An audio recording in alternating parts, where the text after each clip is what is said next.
I was not surprised when Naveen asked me to moderate this session. Everybody knows my association with the heritage community for the last 15, 20 years. And a very pertinent question which this panel is supposed to address is of converting heritage into a living economic asset from conservation to transformation. That is the theme of this particular discussion. So I have a set of questions for my very illustrious panel. I would just briefly say that Professor Menon is Vice Chairman of ITR, the Indian Trust for Rural Heritage and Development.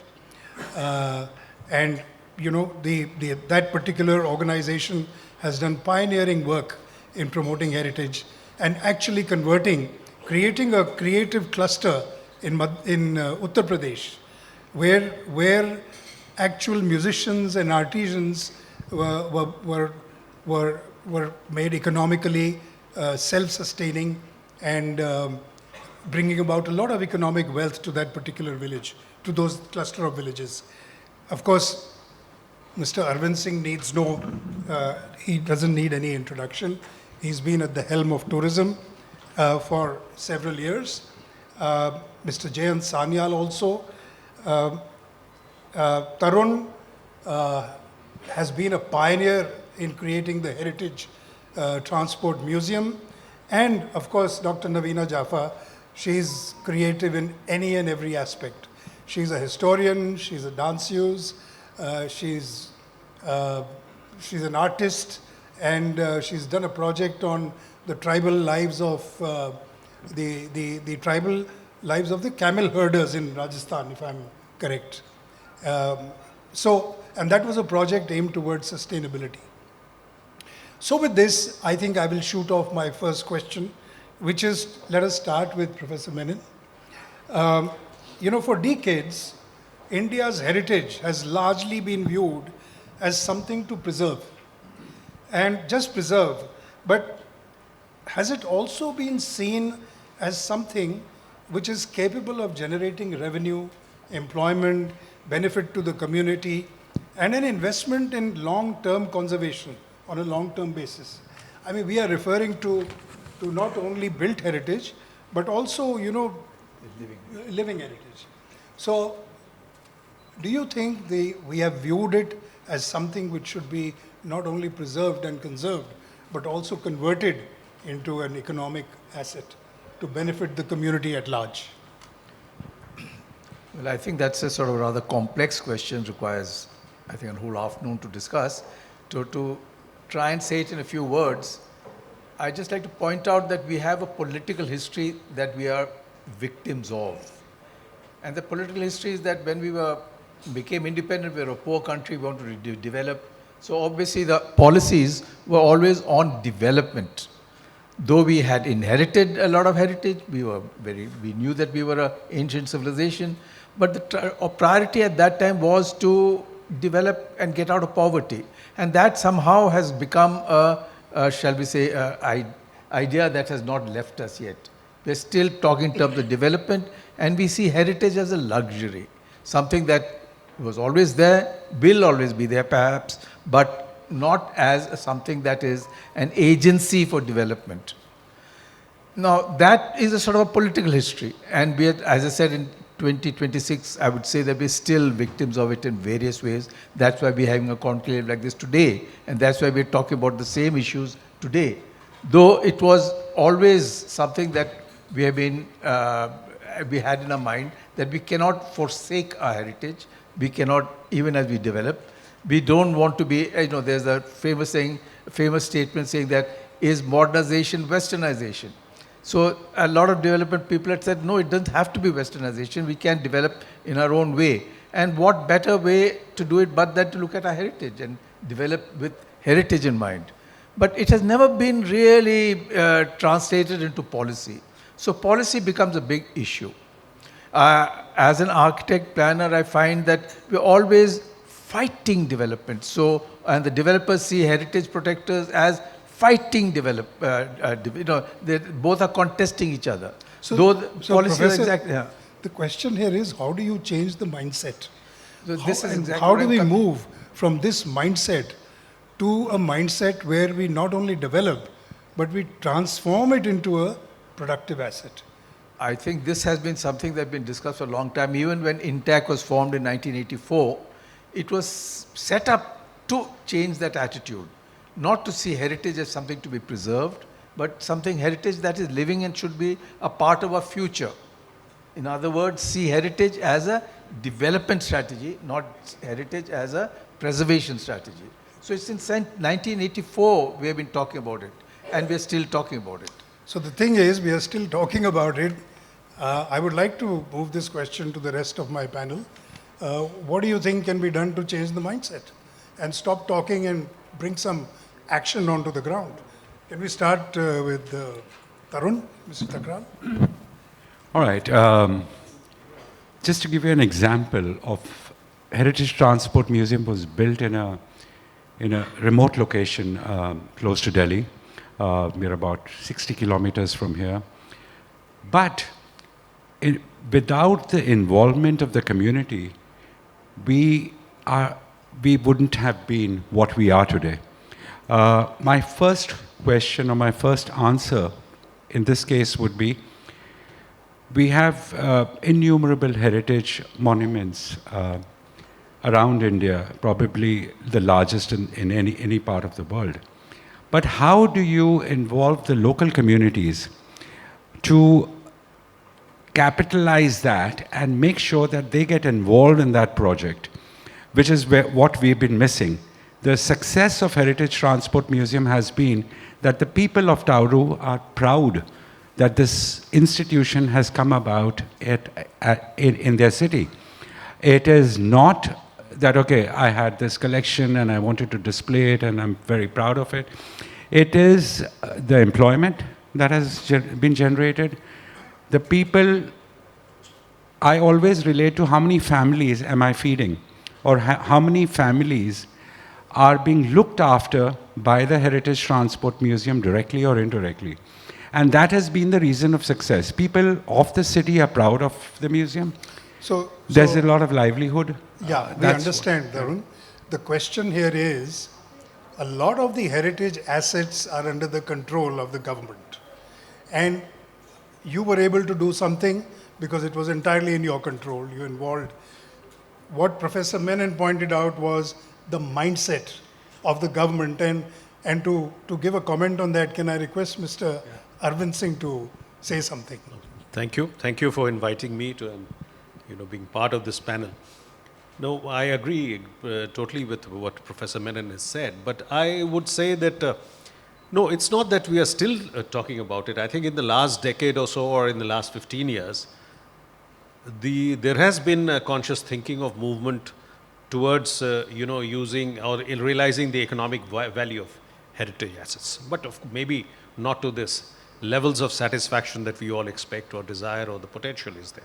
Now, I'll give you some examples. Tourism circuits that have developed around ancient monuments, Red Fort or Agra or anywhere else, where these tourism circuits are an example of the economic value realization of these assets. GI tags, which have been now given to certain commodities in the country, which can be exported, are a way of realizing the economic potential of these heritage assets that we have. There are several other measures that are happening. Yes, the process is gradual. It has not happened at the pace that we would have wanted.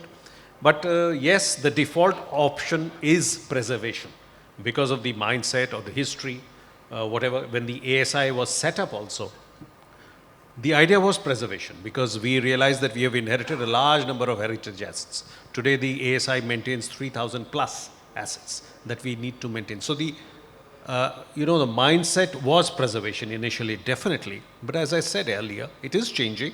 And we have seen several measures that we will discuss today when we talk about, is to realize the economic value of that. And I think we are heading in that direction. Thank you so much. Mr. Sanyal, comment from...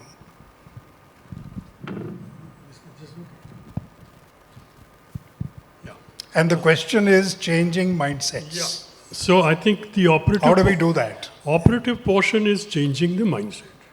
And this is something which has been engaging my thinking right from the day one, when I had a role to play in doing something in the field of tourism. First, almost 5-6 years as Principal Secretary Forest and Tourism in West Bengal, then a stint of 5 years in the Ministry of Tourism, and then finally in the Planning Commission when I wrote the UP and the Uttarakhand and the Delhi Tourism Report, which is still being executed in bits and pieces today. Short point is, what was that issue which struck me when I first got engaged with this question? And I read the ASI Act because much of what is the built heritage belongs to the ASI, and it is controlled by the government in its own way, and obviously not to the satisfaction of many people, and certainly not serving the purpose of tourism. And then, being a good bureaucrat, I went back to the genesis of the ASI Act, and I found out that it was done by the British on the basis of the British Act. So I read the British Act, and I read the preamble. And the preamble said this act is enacted for the purpose of conserving and preserving our heritage, etc., for the people to enjoy. And then I read the Indian Act, and it said almost the same words, but the words for the people to enjoy was missing. So that is when it struck me that here was a colonial government which did not see the people as a part of this entire effort, like everything else. So what we need to do is So I'm coming to it. yeah. Exactly. I never get into an issue unless I give an action point Yeah. and hopefully an outcome. So I've been working on this for many years and saying that how do we change it? The British Act, as it happens to be, is now the Scottish Act, the English Act, and the Welsh Act. And they have given certain provisions in which they have articulated this business of how to ensure that the people become a part of it. First, unlike the Indian situation where you have the government ASI and the state ASI monuments and the private properties and the heritage hotels as separate categories with separate regulations and so forth, there they have made no such difference. And they have put in specific provisions where they say that it is one of the objectives, harking back to the original preamble which I quoted, how to make it useful to the society, how the society can take part of it, and how they will make grants. So they have lotteries and other means of raising revenues with the specific purpose of preserving those properties and giving them funds, whether private or government, for ensuring that they can become places where people can come and experience those places. So you have, all these old houses of the nobles, which they cannot afford to keep anymore. They have been nominated as heritage properties, and they have been given funds, and they have been given a scheme under which they will have to ensure that private people can come and enjoy it, and how to raise funds. So there is a standard operation. That apart, and something which concerns me greatly, government has a lot of properties which they just do not allow anybody to do anything. And so I immediately go back, I said, look here, Oxford and Cambridge, both are universities with very old buildings, but they have been reused as very useful institutions. And we similarly have a lot of these old houses and properties all over the place. Recently in Calcutta, because I'm still associated with a lot of activity in Calcutta, a very old hospital has been taken up by an NRI. And they have restored the entire building exactly as it used to be 100 years ago, but kept it as a hospital. and upgraded it. And Calcutta was known as the city of palaces. And we are full of ancient properties. And we are talking about how Durga Puja has become a civilization. Now the Durga Puja in these old ancestral houses have been discontinued because of lack of patronage or whatever it is. Now I'm trying to make a big effort to bring it back, because that was the experience. You know, blocking off a road and putting up a huge pandal which goes off on fire from time to time is not what the Durga Puja was all about. That was not the experience. So, Mr. So I can Sanyal- carry on and on. Yeah. So I know. We'll have to be focused on what exactly action we can take. Dr. Jaffa, do you have anything to say on this? Okay, I think we are missing a very major point. 65% of our population is youth. They are the consumers of the the repositories of heritage, skills, processes, ideas.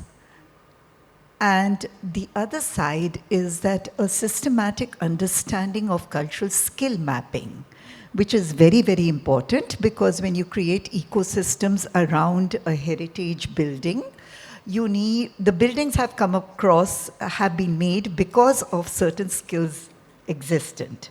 Now, how do you connect the two to create the consumer and the deliverables in order to change the mindset? I'm going to give you an example. Recently in Ladakh, for instance, there was a scheme, I don't know where it's gone, to create nomads, the Pashmina, the golden wool, museums of the Changpas or the Pashmina nomads.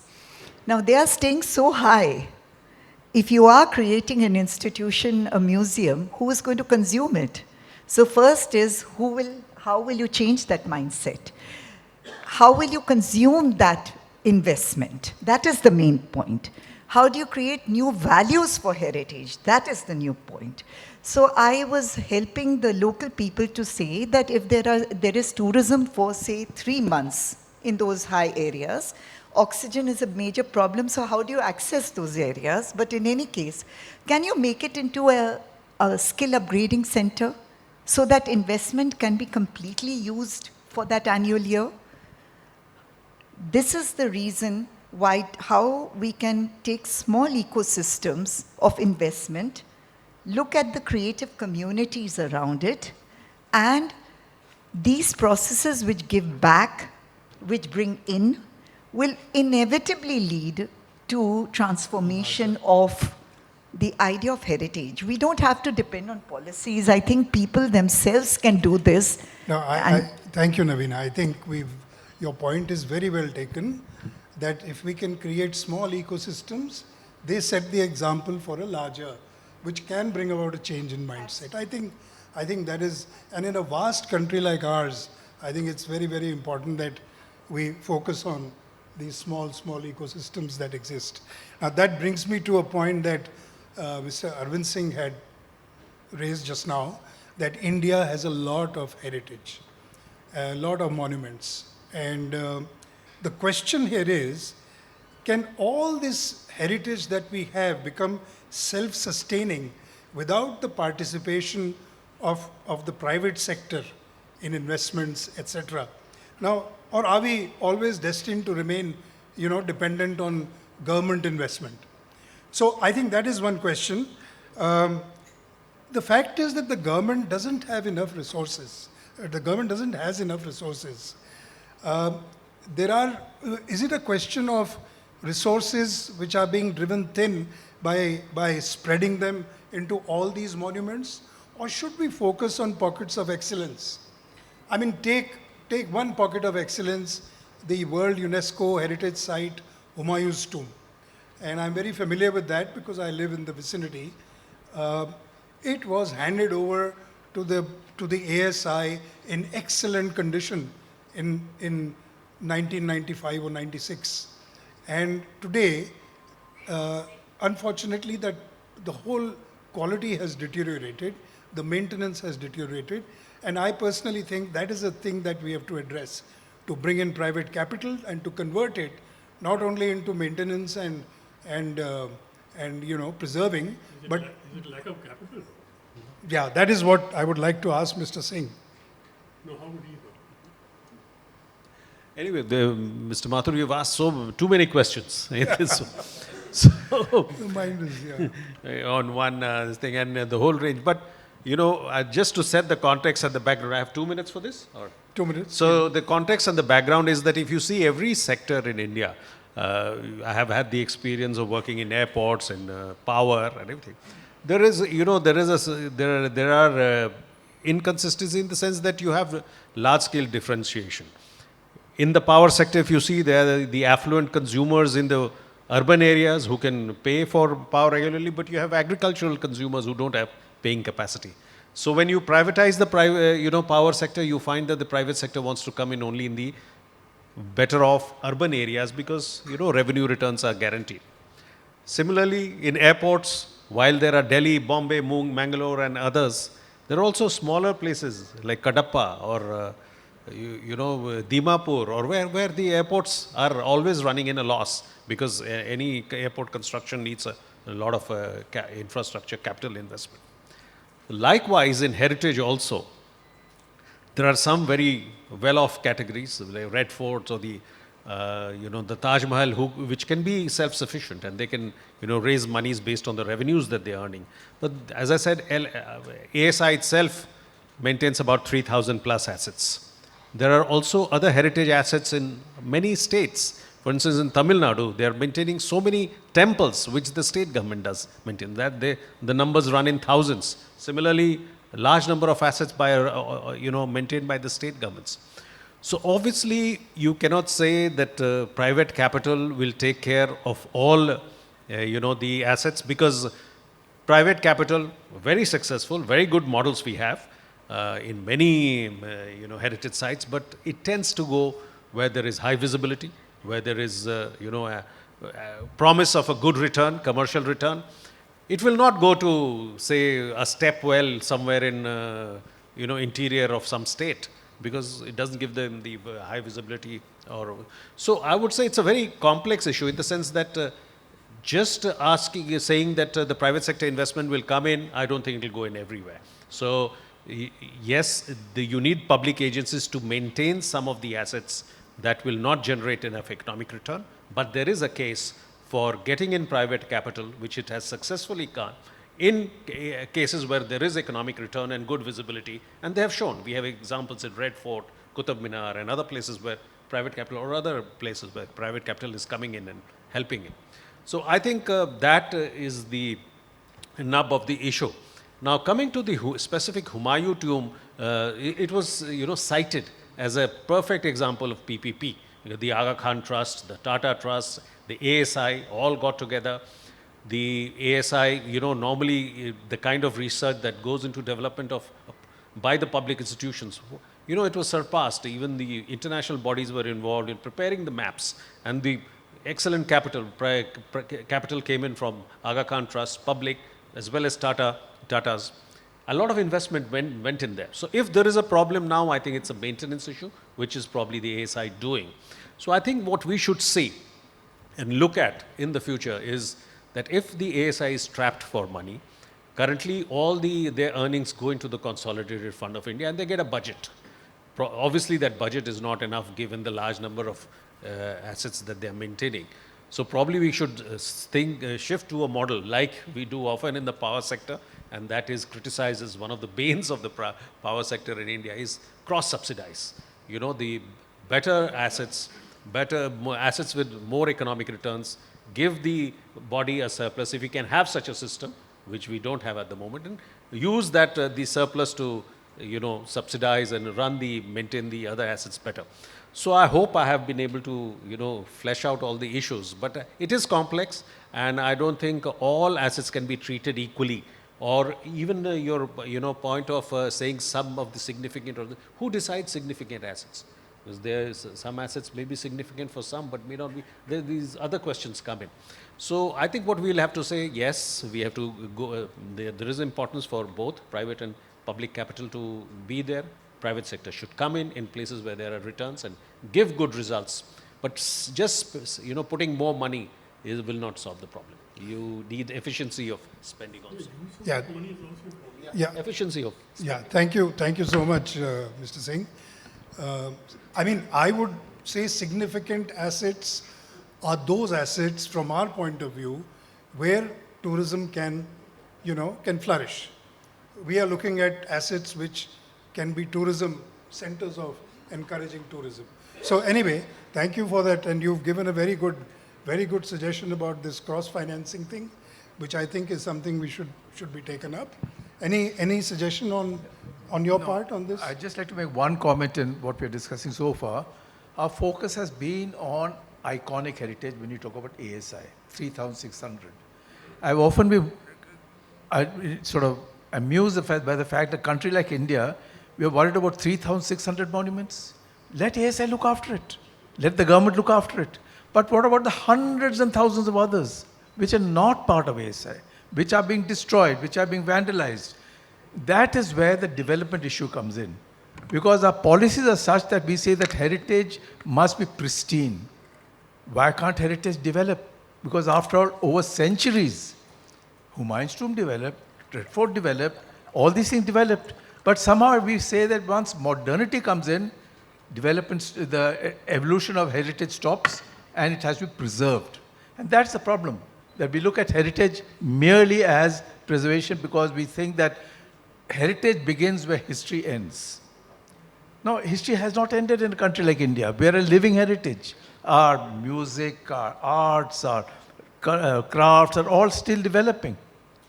So we cannot at any point look at heritage as something that is frozen.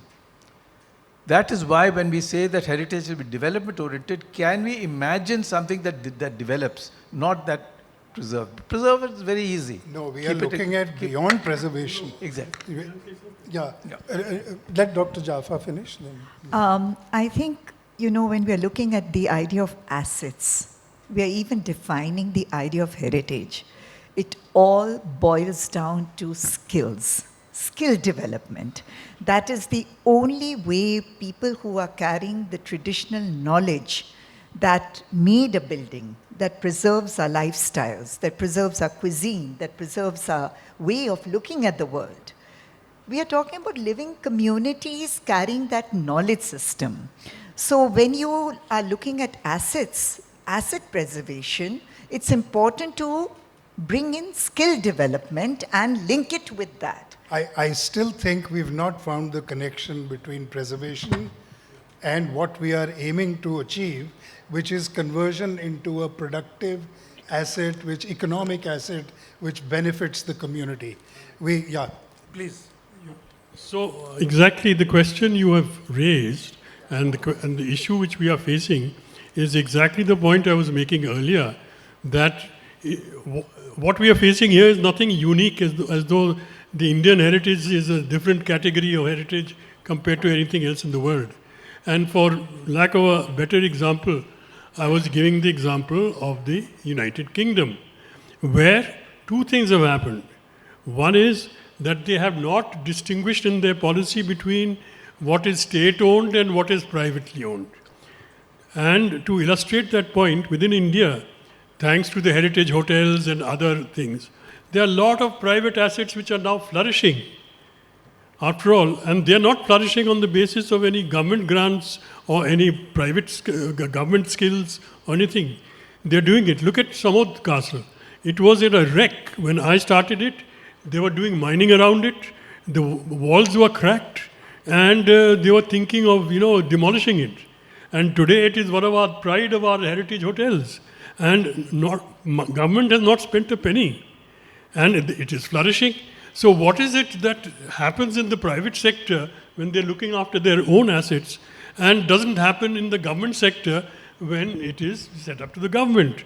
And to give the example of your Humayun's tomb, I know we used to go to the Humayun's tomb when it was just lying there, just like Purana Killa, and do our picnics there. Now to enter, you have to pay. There are all the kind of restaurants which are raising funds. All kinds of assets have been created. Visitation, they are selling flowers. So I'm surprised that no revenue is being raised. Car parking itself is raising a lot of revenue. So I'm surprised that no revenue is being raised. And if there's something which has been not been preserved, in spite of government funds and all the revenue which is being raised, I would look elsewhere. Not to the revenue side, but to the administration. The management is somewhere lacking. Because the same private, if it were given to a private person, I can assure you, if you give it to the Taj Group or someone, they'll look after it and they'll make money out of it. And everybody will say, why are they making money? Yeah, Mr. Sanyal, you have two entities next to each other. One is a high revenue yielding entity, which is the Sundar Nursery. Exactly. Look at what all has happened over there, and it is being managed by the Aga Khan Trust. Exactly. And then you have Humayun's tomb here. But there is one more So point. what is the difference? There's one more point, the experience. I think we've not been able to create an experience. But anyway, I would rather... If the SI doesn't have experience, who else is supposed to have it? Would you, Tarun, would you have anything to... I think where we lack, we've done very well with known heritage sites and monuments.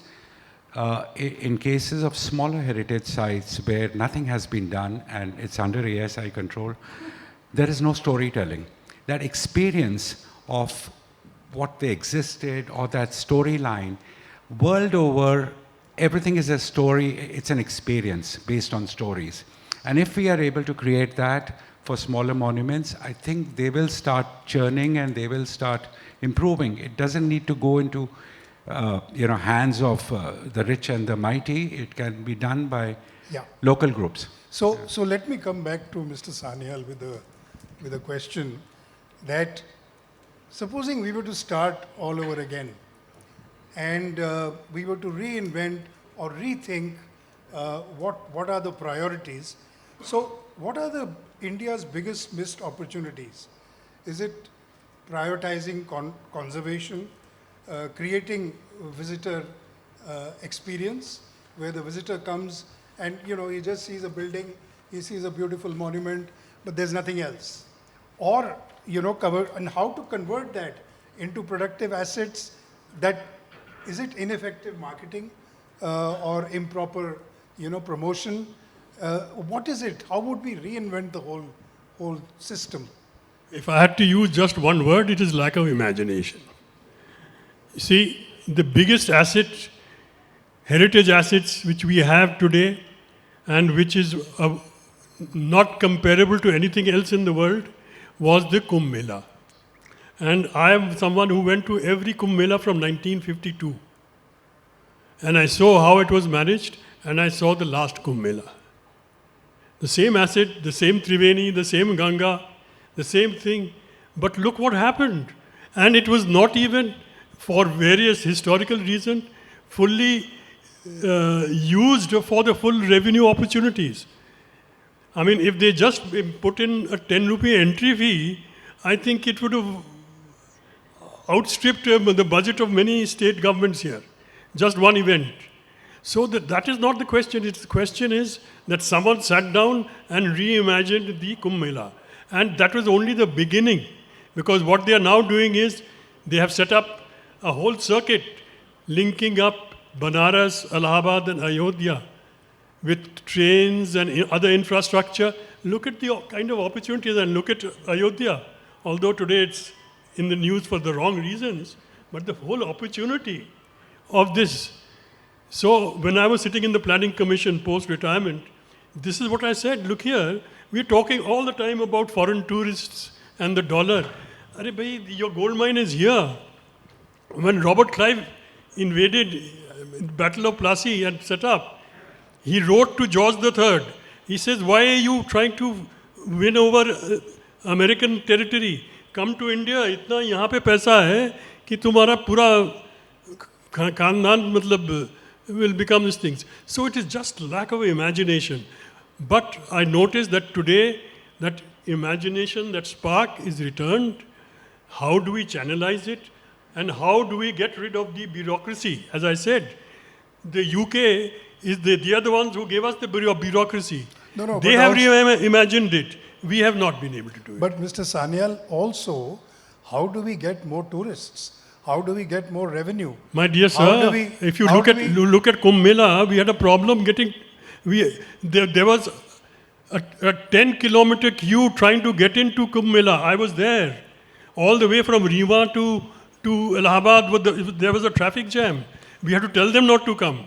What are we talking about tourists? Sir, but it was at the cost of environment. What environment? In Kumbh Mela, there was a huge, huge problem because I had gone post Kumbh Mela.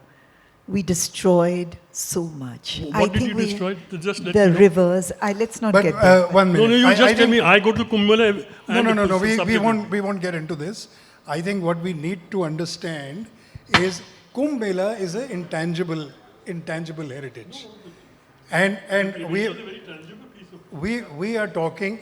Okay, it could be one exception. The hotels in Allahabad now are very tangible. No, It's a year-round thing now. okay. It's one example. Maybe it's I'll a just give you an example. I Yeah. can start with more if you want me to. no.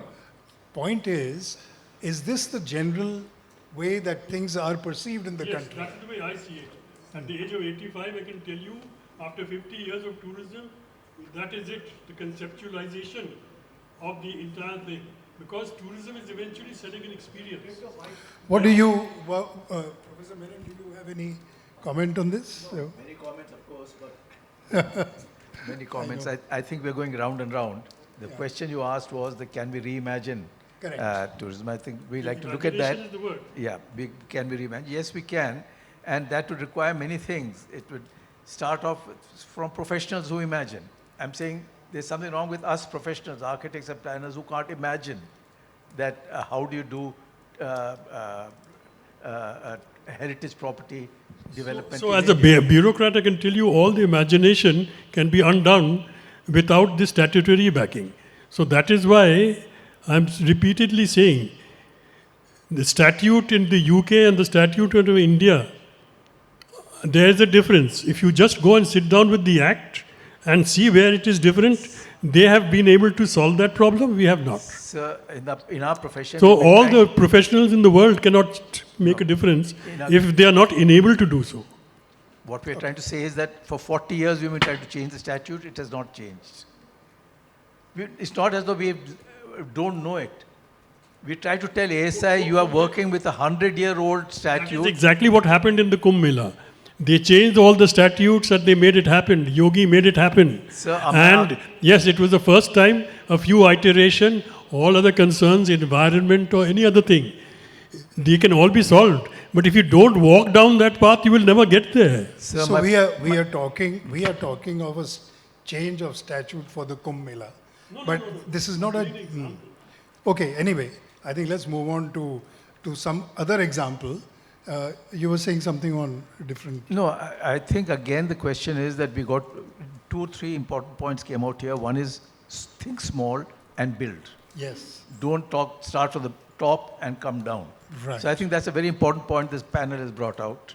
Let's look at the small things. And the examples we can give is even in ITRC, we looked at a cluster of musicians, cluster of beavers, cluster of, and they said, how can we build up? So those are the small modules that need to be built up. Okay. So this panel can certainly say that to change the mindset, let's not look at Humayun's tomb, Qutub Minar, and all those kind of big things, because that's ASI's property. Let ASI look after it. They're 150 years old, they experience, let them do it. Let's look at the thousands of others, The smaller ones, and let's begin with there. So I think a good recommendation from this panel would be that. Okay. The things that we have not looked at, let's look at that and reimagine it. Okay, Mr. Arvind Singh, any point on this? No, I agree totally with that. Yes, we need to come bottoms up. And apart from reimagining, one thing that I'm seeing now in my post,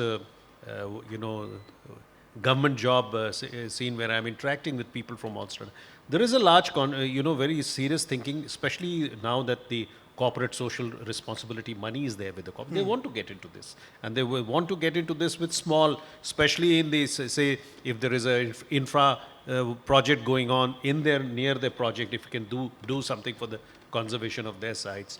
If it's a different structure and they have to do something for the villages around that, around an airport, for instance. The Airports Authority of India spends a lot of CSR money to maintain assets near them.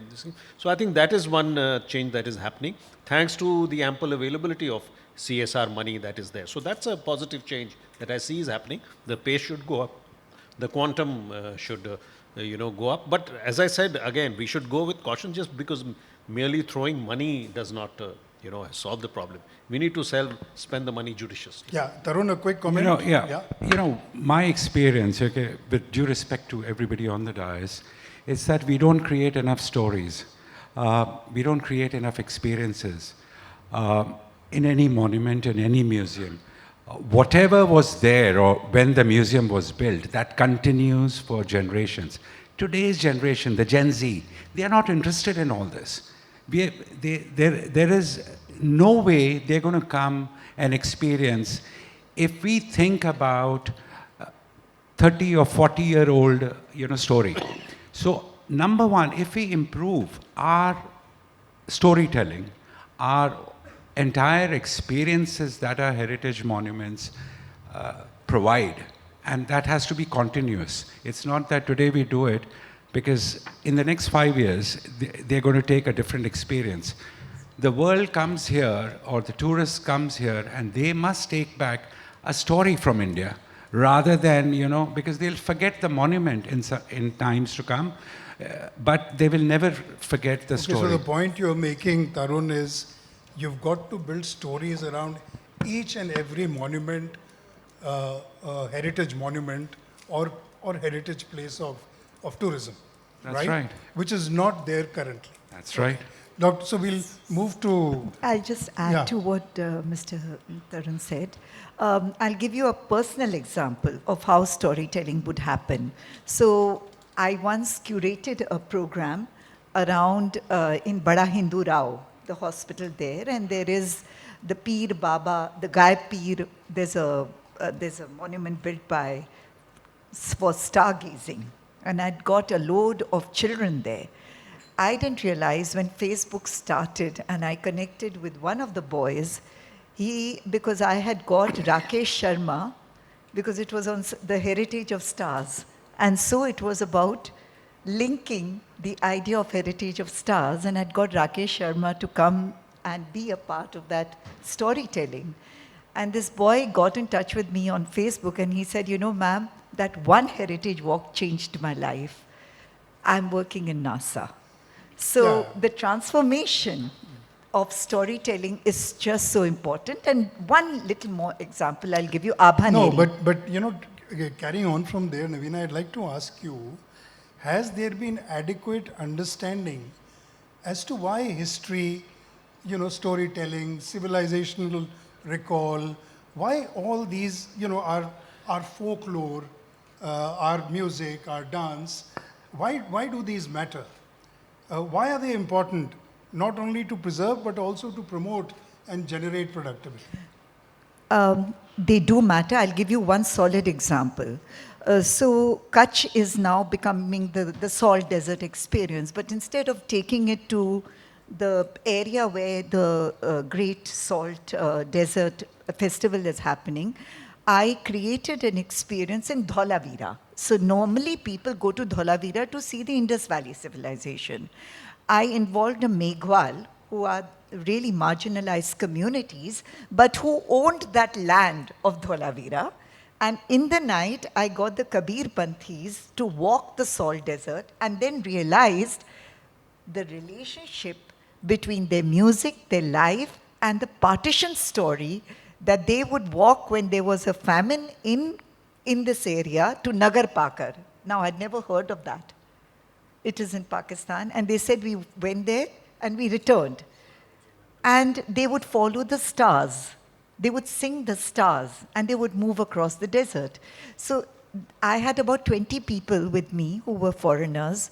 We walked the desert. We sang with the Kabir Panthi on a full moon night and realized what that experience was. And they went back, and it's been quite a lot of time, but people have come back to me and said we lived an experience. So are you saying that there is inadequate synergy between built heritage and our heritage of dance, history, music, etc.?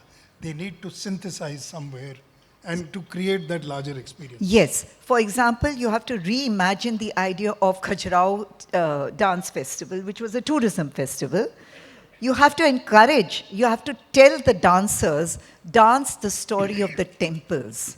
There are 101 temples and the panels have stories. The Devangna, the Chaucer to Yogini, for instance.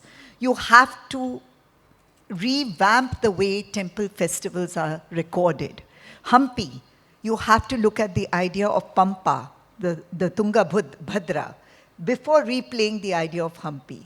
You look at Badami, and you look at the whole idea of swastik. There's a whole thing of the ulta swastik on the ceiling, and you look at the idea of cosmology out there. So you have to encourage the events that happen around tourism to be rethought and link it. All right. I think with this we'll move on to one last question to Mr. Tarun Thakral, and you already mentioned it. How do we ensure that local communities become beneficiaries of heritage tourism rather than mere spectators? Now, you set up that Heritage Transport Museum. How do you engage the local community or benefit the local community out of that? You know, like artisans, guides, local entrepreneurs, women-led enterprises, etc. So, I mean, it introduces a lot of, if they get engaged, it introduces a lot of economic activity and benefit to them. How did you ensure that? Okay, it's been an example in more ways than one. Like Heritage Transport Museum comprises of all modes of transportation. Just to give you an example, we have an old steam engine of the 1950s, steam locomotive, which was in a condition it wouldn't run. And we invited a senior ex-railway officer, mechanic from Chennai, and he worked with the entire local small-time mechanics to start that engine. And it worked within 3 months. That engine was on the tracks and it used to run. Now today, I do not have to call that engineer from Chennai to come and redo it, because my guys now, the local community, actually takes care of that engine, and we have a fully functional steam engine, you know.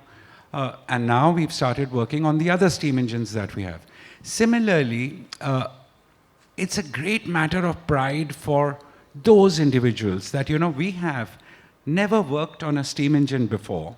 We've never seen, we probably had taken a ride in it or, you know, have traveled in it at some point in time. But today, we are proud that we have, you know, assisted the museum in making sure that this engine functions and we can actually ride that engine. The question is how we have benefited the local community. So I'm coming to that. Yeah. Now, when you look at it, those people are from the local community. Okay, number one, they've gained experience, they've gained knowledge.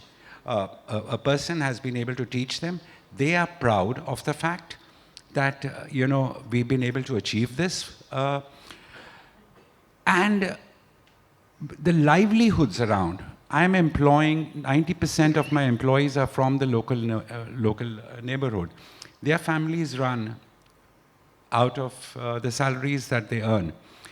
Any small modification of parts, because that's a very important thing in a transport museum. A vehicle is not working. So they take it to the local setups, their local machine shops, and they do it there. So they are benefiting. The ladies, we employ 6 ladies who do cooking for us, you know, when there are events. That is, again, they earn money out of that. A couple of our gardeners are from the communities. Okay, Yeah. okay, then. Thank you very much.